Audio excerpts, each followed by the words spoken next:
어느 교회에서 목사님이 교회 학교 어린이에게 이렇게 질문했다고 그럽니다. 얘야, 여리고성을 누가 무너뜨렸냐? 어린이가 얼굴 벌게지면서 내가 안 그랬는데요. 기가 막힌 목사님이 교회 학교 선생님한테 물었다고 합니다. 이 선생, 교회 학교 어린이에게 그 여리고성 누가 무너뜨렸냐 물어봤더니 내가 안 그랬다 그러는데 도대체 성경을 어떻게 가르치는 거예요? 그랬더니 교회 학교 선생님이 말했습니다. 목사님 죄송합니다. 좀 기다리면 범인을 잡아오겠습니다. 더욱 기가 막힌 목사님이 교육부장 장로님을 만났습니다. 장로님, 우리 교회 학교 이거 참 큰일 났습니다. 어린이한테 여리고성 누가 무너뜨렸냐 그러니까 지가 안 그랬다 그러고 선생님한테 말했더니 범인 잡아오겠다 그러네. 이거 큰일 났습니다. 그랬더니 장로님이 껄껄 웃으시면서 아이 목사님 뭐 그런 걸 가지고 고민하십니까? 다 우리 애들이 그런 거니까 교회에서 물어줍시다.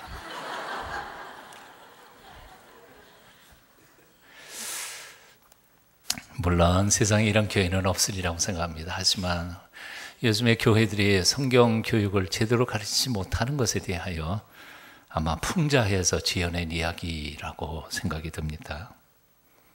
사도 베드로는 오늘 본문 말씀을 통하여서 아주 중요한 얘기를 하죠. 그러므로 너희가 더욱 힘써 너희 믿음의 덕을 그리고 덕의 지식을 현대인의 성경에 보면 이 본문을 조금 풀어서 아주 길게 잘 설명해서 써놓고 있음을 봅니다. 제가 한번 읽어드릴 테니까 잘 들어보십시오. 이런 선물들을 받아 간직하려면 믿음만으로는 부족합니다. 이런 선물들, 이거는 바로 베드로후서 1장 1절부터 4절까지 나오는 바로 선물이죠. 기억하세요? 신령한 선물들. 하나님의 전능하신 능력을 가지고 우리에게 베풀어 주시는 영적으로 필요한 모든 것, 육적으로 필요한 모든 것 하나님이 우리에게 다 주셨다는 거죠. 그리고 그것을 누릴 수 있는 보배로운 믿음도 주셨다는 거죠.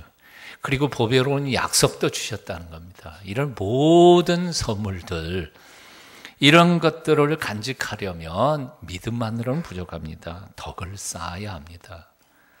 그러나 덕만으로도 부족합니다. 하나님을 더 깊이 알고 하나님께서 여러분에게 무엇을 원하시는지를 알아야만 합니다. 알아야 한다는 거죠. 믿음, 그 위에 덕 위에 지식이 필요하다는 겁니다. 한번 따라해 보실래요? 믿음만으로는 부족하다. 덕을 쌓아야 한다. 덕만으로는 부족하다. 지식을 쌓아야 한다. 예. 하나님께서 우리에게 주신 보배로운 믿음이 믿음되게 하고 그 위에 덮여져 있는 우리의 착한 행실이 온전한 착한 행실이 되기 위해서는 바로 지식이 필요하다는 것입니다. 나의 믿음이 옳은지 그런지 그리고 나의 믿음의 바탕 위에 행하고 있는 나의 행실이 정말 옳은 행실인지 옳지 않은 행실인지를 분별할 수 있는 지식이 없어서는 안 된다는 거죠. 사람들은 스스로는 나는 착하게 산다고 말합니다. 그러나 지식이 없음으로 해서 오히려 다른 사람들을 해하게 만들 경우들이 많습니다. 착각에 빠지는 일들이 많아요. 분별력이 있어야 된다는 것이죠. 세상에서 가장 위험한 사람, 가장 무서운 사람이 누군지 아십니까? 잘못된 지식에 대하여 확신을 가지고 사는 사람. 예? 쉽게 말하면 무식한 신앙인이 제일 무서운 사람들이에요. 구원파 사람들. 예? 목숨 걸었잖아요. 인생도 걸었잖아요. 이런 사람들은 국가하고도 싸울 수 있는 거예요. 옳든 그러든 아무거나 막 믿고 한 번 믿으면 아무도 못 말리는 사람, 세상을 참 복잡하게 불행하게 만들 뿐만 아니라 이런 사람들이 사실 세상에 제일 자기도 상하고 남도 상하게 하는 무서운 사람들입니다. 2차 세계대전 때 히틀러는 잘못된 신념에 불타던 사람이었습니다. 자신들 즉 독일인, 게르만 민족 중에서 독일인들은 하나님이 선택해 주신 유대인과 같은 존재라고 생각했습니다. 그걸 믿었어요. 그리고 심지어는 어떤 신학자에 의해서 그렇게 해석을 했긴 했지만 그러나 히틀러도 자신이 제2의 모세라고 믿었습니다. 모세는 해방자, 온 세상을 구원할 해방자로 자기가 태어났다고 믿은 거예요. 유대인들은 예수님을 죽였기 때문에, 그래서 유대인들을 죽이는 것은 아무리 죽여도 죄가 안 된다고 생각한 겁니다. 유대인들, 이 악한 종족들은 이 지구상에서 싹시를 말려야 된다고 확신하고 살았던 사람입니다. 혼자 그렇게 믿었다면 차라리 그 사람은 정신병원에 그냥 혼자 집어넣으면 돼요. 근데 혼자 믿은 게 아니에요. 히틀러는 그 잘못된 신념을 독일 국민에게 전가하고 그들에게 그 꿈을 집어넣을 수 있을 만큼 리더십이 있었던 사람입니다. 요즘에 말하는, 소위 말하는 empowering, 어떤 파워와 꿈과 비전을 사람들에게 전달하고 설득하고 같이 불타서 열정으로 사랑할 수 있도록 설득하는 능력이 있었던 사람입니다. 이것이 바로 재앙이었던 것이죠. 아시는 것처럼 그래서 이 엄청난 착각이 600만의 죄 없는 유대인들을 비참하게 죽이고 말았던 것입니다. 그리고는 그가 시작한 2차 세계대전, 이 지구상에 얼마나 많은 인류를 고통 속으로 몰아넣었습니까? 잘못된 신념, 그리고 그 신념이 강하면 강할수록 세상은 불행하게 만드는 것입니다. 지난 100여 년 동안에 공산주의 이데올로기를 철석같이 믿었던 수많은 사람들로 인하여 이 땅 인류의 절반은 얼마나 고통을 당했습니까? 아니, 아직도 그 망령에 사로잡힌 사람들 때문에 사회는 그렇게 편안하지 못한 것 같습니다. 왜 오늘날 이단들이 이렇게 극성합니까? 이유는 간단합니다. 예수 믿는 사람, 신앙인들이 지성을 무시하기 때문에 그랬습니다. 책을 안 읽려고 해요. 신앙에 대한 질문들에 대하여 정직하게 그것을 대답을 노력하지 않기 때문에 그렇습니다. 저는 젊었을 시절에요, 의심을 가진다는 것은 죄라고 생각했던 것 같아요. 그래서 의심스러운 말을 하면 우리 선배나 혹은 선배들이 항상 쥐어박는 말이 있었습니다. 그냥 믿어. 그냥 믿어. 이거야말로 하나님의 교회 그리고 기독교를 무식하게 만들어 놓은 가장 큰 원인입니다. 그냥 믿어서는 안 돼요. 묻고 따지고 원인을 캐보고. 저는 이런 불안감이 있었던 것 같아요. 내가 자꾸 의심하는 걸 물으면 어쩌면 하나님이 안 계실지도 몰라. 안 계신다는 사실을 발견할지도 몰라. 내가 자꾸 의심하고 따지고 물고 들어가면 결국 기독교는 공허한 종교일지도 몰라. 그런 두려움 때문에 물으려고 다 포기하고 덮어놓고. 근데 어떤 신학자가 이렇게 말했어요. 의심 철저히 하라. 끝까지 하라. 하다가 포기하지 마라. 하나님께서 인간의 논리보다 뛰어나지 못하신 분이실 것 같아요. 지난 2000년 기독교 역사 속에 지금까지 연구되어 온 기독교 신학이 그래 젊은 사람 한두 사람의 질문 몇 마디로 와르르 무너질 것 같아요? 걱정하지 마세요. 걱정하지 마세요. 끝까지 물으세요. 질문하세요. 그리고 찾아가세요. 진리를 알게 되실 것입니다. 무식하기 때문에 하나님이 모독을 받습니다. 이런 이유 때문에 성경을 주의 깊게 읽어보면 하나님께서는 당신의 백성들에게 계속해서 공부하라고 배우라고 명령하고 있음을 봅니다. 신명기 5장 1절입니다. 이스라엘아 오늘 내가 너희 귀에 말하는 규례와 법도를 듣고 그것을 배우며 지켜 행하라. 뭐라고요? 배워야 해요. 안 배우고는 몰라요. 사도 바울도 디모데후서 3장 14절에서 말씀합니다. 너는 배우고 확실한 일에 거하라. 배워야 뭘 믿는지 알 거 아니에요. 그리고 믿는 것에 대해서 확신을 가지고 믿어야지. 이건 믿는 것도 아니고 안 믿는 것도 아니고. 의심하면서 폼만 그럴듯하게 신앙생활 폼만 잡는데, 그러니 그 믿음이 무슨 힘이 있겠어요? 시편 119편 73절, 주의 손이 나를 만들고 세우셨사오니 나로 깨닫게 하사 주의 계명을 배우게 하소서. 나로 깨닫게 하사 주의 계명을 배우게 하소서. 열심히 배워야 합니다. 머리로 배우고 삶으로 배우고 몸으로 익혀야 합니다. 기독교는 그렇게 무식하게 믿는 종교가 아니라는 사실을 기억해야 합니다. church, 교회라고 하는 말의 church, 독일어는 키르헤라고 하는 이 단어는 본래 헬라어 단어인 kyriou라고 하는 주님의 혹은 주님의 것이라는 단어에서부터 온 단어입니다. 그러니까 교회란 한마디로 말해서 주님의 집, 주님의 것, 교회란 그런 것이에요. 근데 이 church, 키르헤가 우리 동양권에 들어오면서 한자로 바뀔 때 이상하게 의미가 바뀌어버렸어요. 교회. 교자가 뭐예요? 가르칠 교, 모일 회. 주님의 의미는 하나도 안 담기고 가르치고 배우는 모임이 바로 교회가 됐어요. 근데 물론 본래의 뜻에서부터는 조금 벗어났지만, 그러나 우리 신앙의 선배들이 핵심을 잡았다고 생각해요. 교회란 어떤 곳이냐? 바로 하나님에 대하여 알고 가르치고 배워야 하는 곳이다. 즉 다시 말하면 교회에서 배우기를 포기하면, 가르치기를 포기하면 이미 교회가 아니라는 거예요. 그 말은 일리가 있습니다. 교회 나오면서 그저 주일날 난제배만 적당히 드리고 가는 사람들, 이건 교회의 의미를 모르시는 거예요.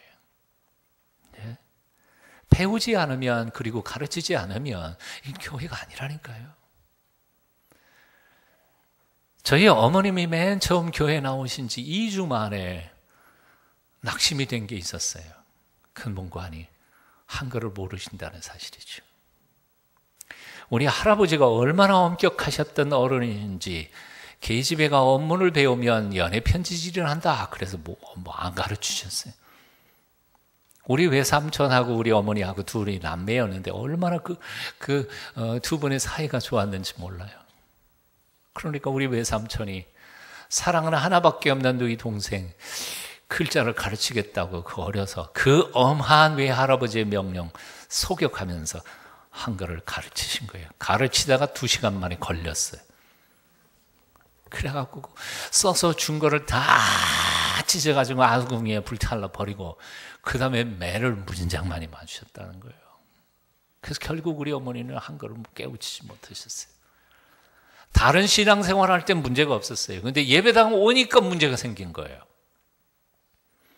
찬송가 몇 장 부르십시다. 그런데 뭐가 뭔지 알 수가 없어요.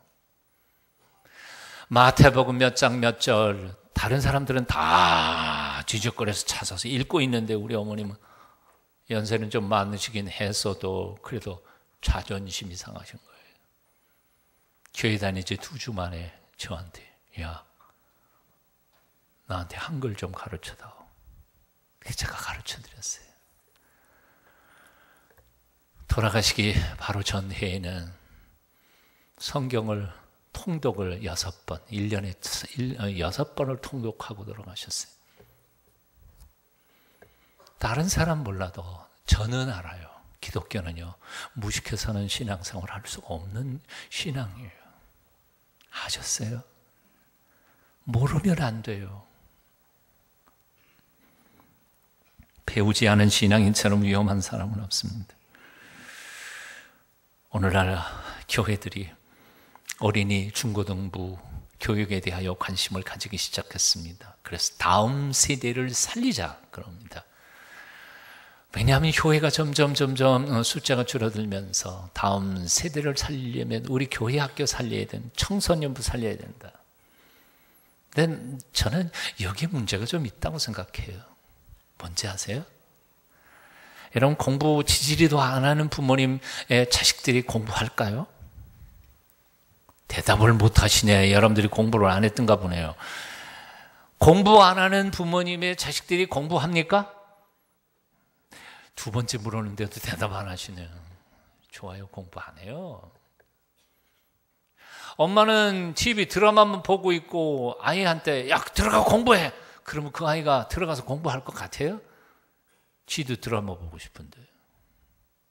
근데 TV 끄고 엄마가 무슨 책이 됐든 책을 열심히 읽으면서 공부하려고 노력하는 모습을 보여주는 게 아니라 정말 공부하는 재미와 기쁨으로 책을 읽어가는 모습을 보면 자식들은 그냥 하라 마라 그런 거 안 해도 하게 돼 있습니다. 기억하시죠? 교회 학교 아이들에게는 성경 공부 열심히 시키라고 하고 어른들은 공부 하나도 안 하고 큐티 하라 그래도 안 하고 전도 폭파 아무것도 안 해요. 교회에서 하는 성경 프로그램, 통독 프로그램 아무것도 못 해요.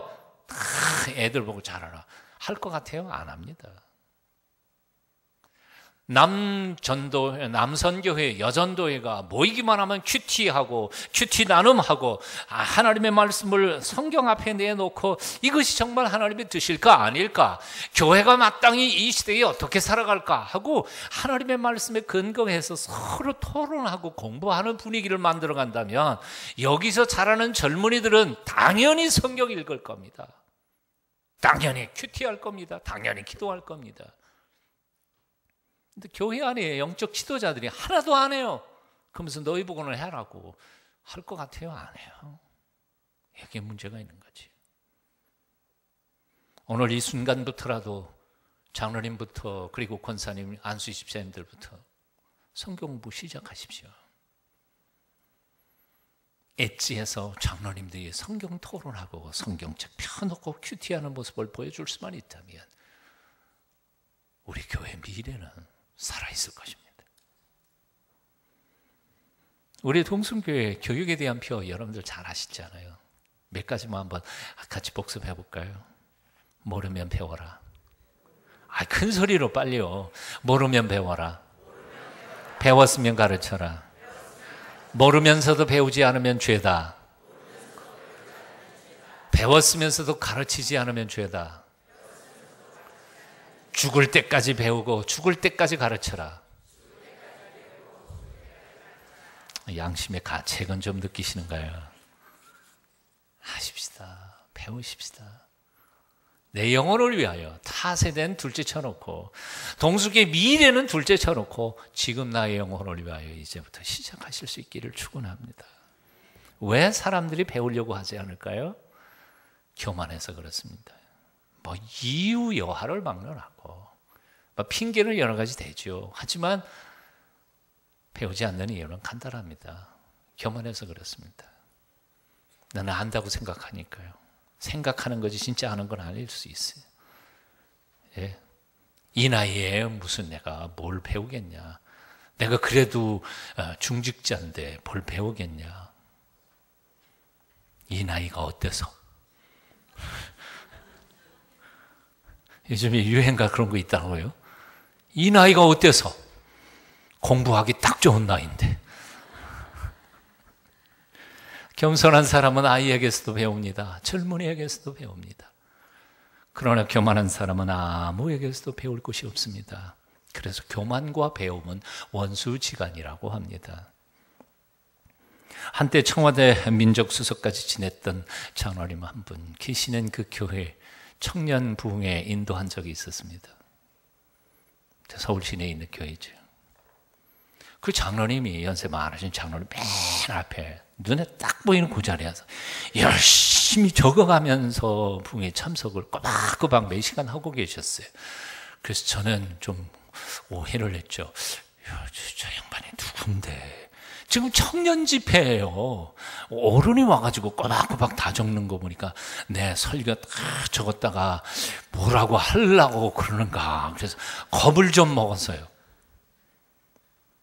다 적었다. 점심 대접받다가 보니까 그 양반이 그 교회의 청년 담당 부장 장로님이셨어요. 점심을 전 대접을 하면서 바로 모 대통령 시절에 민정수석까지 지내셨던 꽤 고위직 검찰 관계 고위직이었고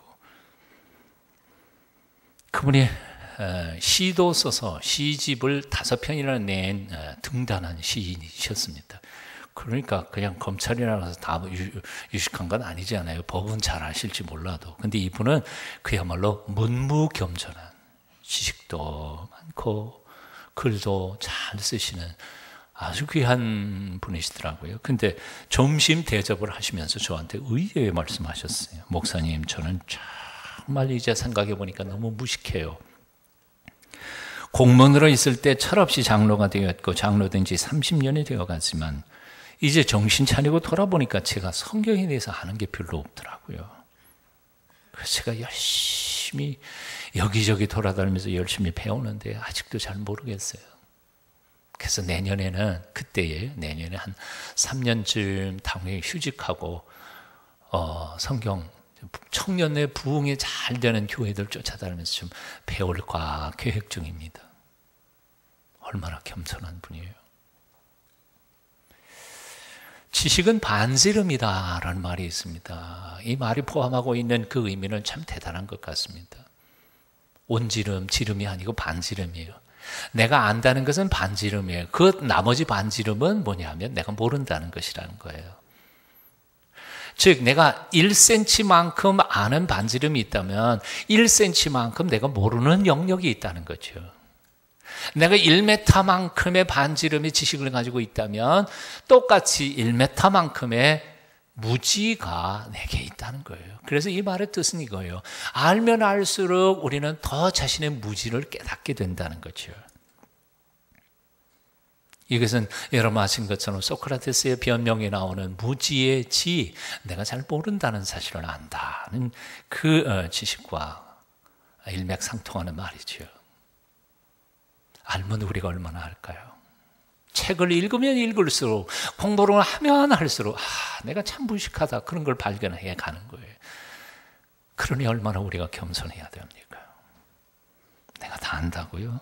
아니요. 오늘 이 순간부터 사랑하는 동성애 가족 여러분, 배우기를 열망하실 수 있기를 바랍니다. 공부하십시다. 하나님에 대하여, 나 자신에게 대하여, 그리고 이 세상과 그리고 우리가 함께 더불어 살아가는 우리 이웃들에 대하여, 이 나라에 대하여, 대한민국의 미래에 대하여 공부할 필요가 있지 않아요. 왜? 내가 죽기 전까지는 여기 이 땅에 살아야 하니까요. 그리고 그러다가 보면 내가 왜 어떻게 살아야 할지 그 사명을 깨달을 수 있을 테니까요.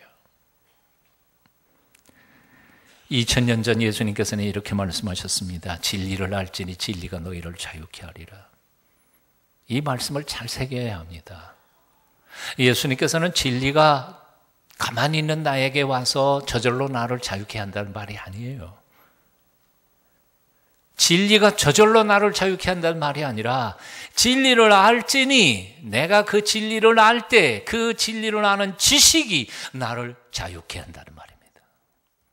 진리를 모르면 자유케 되지 않아요. 많은 성도들이 전능하신 하나님을 믿으면서도 여전히 두려움 가운데 살아가고 있습니다.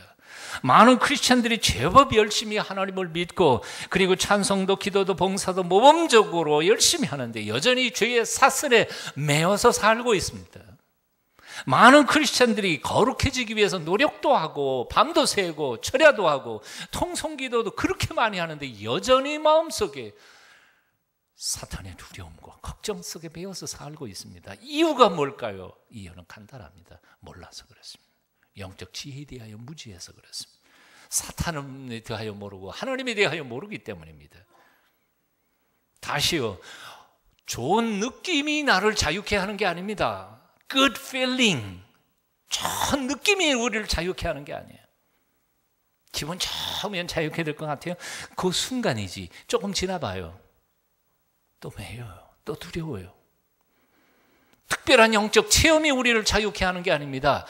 내가 불안하면 산에 올라가고 그냥 확 해가지고 불 받으면 자유케 될 것 같아요? 아니요. 진리가 우리를 저절로 자유케 하는 게 아닙니다. 우리가 진리를 알 때 그 진리에 대한 지식이 우리를 자유케 한다는 겁니다. 사도 베드로는 본래 성격이 아주 급한 사람이었습니다. 차분히 앉아서 공부하고 배우는 성격의 사람은 전혀 아니었습니다. 하지만 베드로가 나이가 들어 이제 믿음의 후배들이 많이 생겼고, 그 믿음의 후배들이 잘 성숙하고 곱게 자라기 위해서 가장 필요한 것이 신앙의 열정도 아니고 뜨거운 불길 같은 무엇도 아니라 바로 지식인 것을 깨달은 겁니다. 그래서 베드로 전서와 베드로 후서 이 두 개의 편지를 주의 깊게 읽어보십시오. 베드로는 곳곳에서 지식에 대하여 그 중요함을 가르치고 강조하고 있음을 봅니다. 베드로전서 2장 2절, 갓난아이들 같이 순전하고 신령한 제자를 사모하라. 이는 구원에 이르도록 자라게 하려 함이라.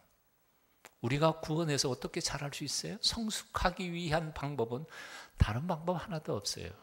하나님의 말씀에 대한 지혜예요. 지식이에요. 그걸 갈급해서 갓난아이들처럼 말씀에 대하여 사모해야만 자란다는 거예요. 베드로전서 3장 7절, 남편 된 자들아 이와 같이 지식을 따라 너희 아내와 동거하고. 와, 이 참 재미있는 표현이에요. 남편에게 뭐라고 명령하는지 아세요? 지식을 따라 아내와 함께 살라. 뭔 얘기예요? 아내하고 함께 사는데 왜 지식이 들어가요? 이유가 있어요.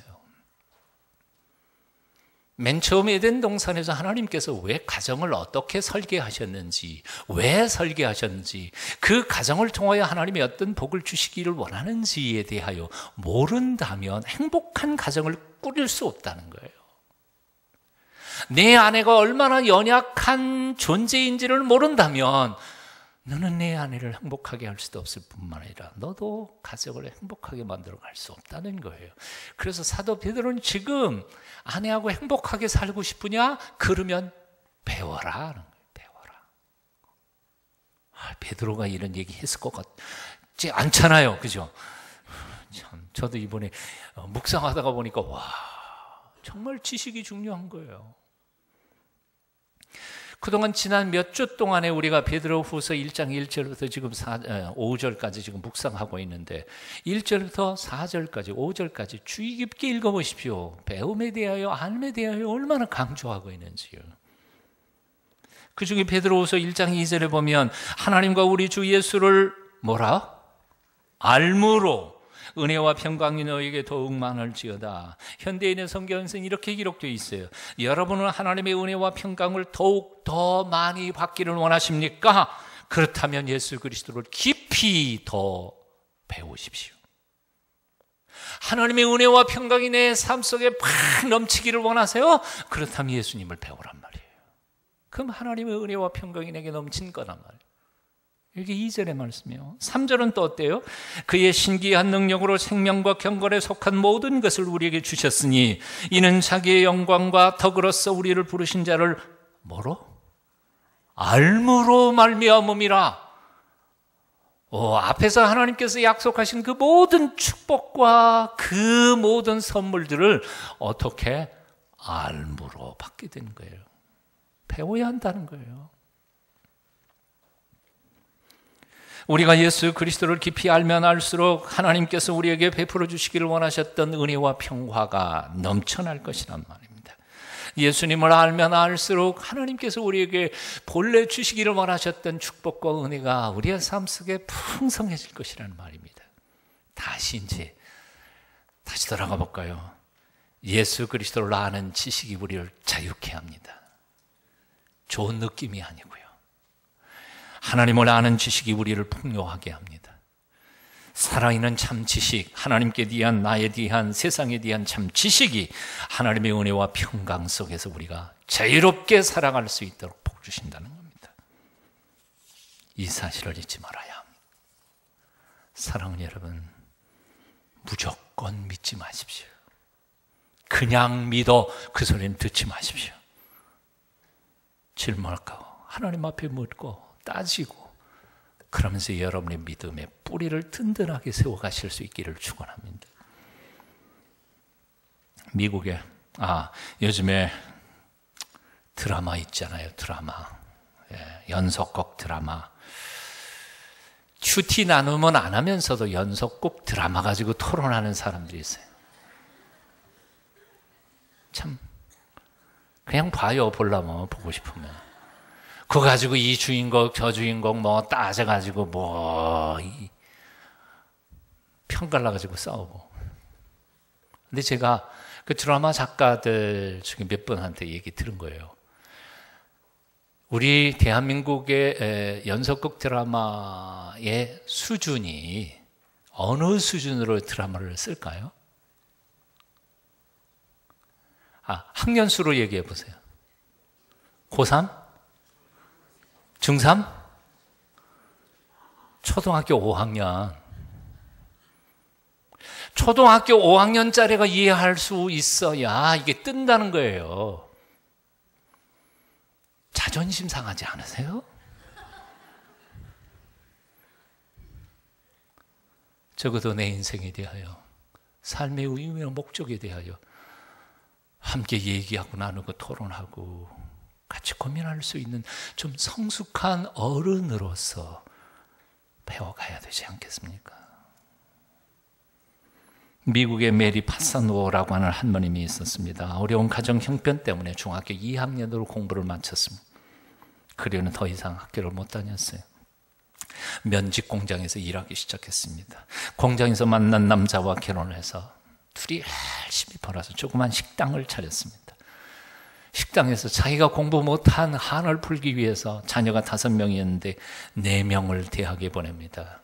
그 등록금을 벌기 위해서 그 할머니는 낮에는 식당에서 밤에는 의류 공장에서 일하면서 그 아이들을 대학으로 다 졸업시킵니다. 남편이 세상을 떠나면서 할머니는 못다한 공부의 한을 풀기로 작정했습니다. 그래서 69세의 나이에 고등학교 문을 두드렸습니다. 고등학교를 졸업한 후에 곧 이어 그는 하버드 대학 안에 있는 단과대학인 평생교육대학의 학위과정에 등록을 했습니다. 보청기를 꽂고 르네상스 미술사, 유럽사, 스페인 문학, 그리스 문학 등을 공부를 했습니다. 할머니의 평균 성적은 B였습니다. 학사 학위를 따는데 무려 17년이 걸렸습니다. 샌드위치 배달점을 운영하는 할머니는 야간 강의를 듣고는 밤 11시쯤 지하철을 타고 귀국하기가 일쑤였습니다. 책가방이 너무 무거워서 손수레를 끌어야만 했다고 합니다. 그분이 드디어 1997년 미국 하버드 대학 361년 역사상 최고령 졸업생이 되었습니다. 그때 나이가 자그만치 89세. 한 살만 더 먹으면 90세였습니다. 손자, 손녀가 20명, 증손이 18명. 이 할머니는 졸업식 날 손자뻘 되는 구부들 앞에서 연설을 했습니다. 그 제목이, 졸업 메시지 제목이 아는 것이 힘이다. 89세 이하 되는 사람들은 핑계 대지 마세요. 성경 요절이 암송 안 된다고, 큐티가 어렵다고, 전도 폭발 안 된다고 말도 마세요. 90살 넘어가신 분들은 예외, 오케이. 안 해도 돼요. 하지만 90 이하 되시는 분들은 지금이라도 다시 시작하세요. 여러분 오해하지 않으셨으면 좋겠습니다. 우리가 모두 다 이렇게 돼야 된다는 말도 아니고 그렇게 되는 것이 반드시 옳다는 말도 아닙니다. 하지만 하나님을 아는 사람들, 특별히 적어도 하나님께서 이렇게 좋은 머리를 주신 그 복받은 사람들이 공부하지 않고 이거 썩혀 놓으면서 인생을 남은 생애를 그렇게 살아가고자 한다는 것은 죄악이라는 사실을 잊지 않으시기를 바랍니다. 적어도 하나님이 왜 오셨는지, 나는 왜 이 땅에서 살아가는지, 어떻게 살아갈 것인지에 대하여 하나님의 말씀 속에서, 그리고 수많은 우리의 선배들이 써놓은 책 속에서 여러분의 인생의 의미와 그 뜻을 분별하고 깨달아 성숙한 남은 평생을 살아가시는 여러분 다 되시기를 축원합니다. 플라톤이 자기에게 새로 온 젊은 철학자, 젊은 철학도 한 사람에게 철학의 서론적인 얘기를 몇 마디 했습니다. 그걸 듣고는 감격했던 이 젊은이가 플라톤에게 이렇게 말했습니다. 제가 지금까지 만났던 모든 선생들은 다 가짜였습니다. 드디어 진짜 선생님을 만나게 돼서 행복합니다. 플라톤이 그 젊은이에게 이렇게 말했다고 합니다. 젊은이, 이제까지 자네가 배웠던 그 스승들을 자네는 진정으로 사랑하였는가? 사랑하는 마음이 없는 사람, 진리를 깨달을 수 없다네. 여러분, 말씀을 받는 사람들, 말씀을 내게 가르치는 사람들을 사랑하십시오. 그가 젊은이가 됐든 아니면 나이가 연세가 많으신 분이 됐든 간에 여러분에게 지성적 도전을 주시는 분들을 사랑하지 않고는 여러분들은 진리를 깨달을 수 없을 것입니다. 앞으로 남은 생애가 지혜를 통하여 여러분의 인생을 마치고 복되게 살아가시기를 축원합니다. 기도하겠습니다. 사랑하는 주님, 금보다 귀한 믿음 주시고 그 위에 신앙의 덕을 쌓아갈 수 있도록 결단하게 해주시니 감사합니다. 그 위에 세상을 향한, 우리 자신을 향한 하나님의 참된 지혜를 날마다 배워가도록 노력하고 애쓰고 힘쓰는 열심을 저에게 허락해 주시옵소서. 예수님 이름으로 기도합니다.